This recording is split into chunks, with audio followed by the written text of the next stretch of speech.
Today I'm going to show you how to allow XAI to access your public data on X, formerly Twitter, in just a few quick steps. This setting is useful if you want to make sure Grok and other XAI features can use your public information to give you better results and a more connected experience on the platform. If this video helps, please take a moment to like this video and subscribe for more simple tech tutorials like this.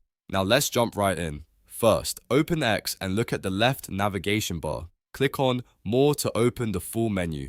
Once the menu expands, click Settings and Privacy. This is where all of your account security and privacy controls are located. After that, click Privacy and Safety. This section contains the controls for how your data is shared and used across X. Next, look for Grok and third-party collaborators and click on it. This is the area where X gives you options related to Grok and XAI access. Inside this menu, you should see the first option labeled Allow your public data. Toggle that setting on. As soon as you enable it, you are allowing XAI to access your public data on X. That's really all there is to it. It only takes a few clicks, and once the option is turned on, the setting is active. If this tutorial helped you out, make sure to like the video, subscribe to the channel, and turn on notifications so you don't miss the next quick walkthrough. Thanks for watching, and I'll see you in the next one.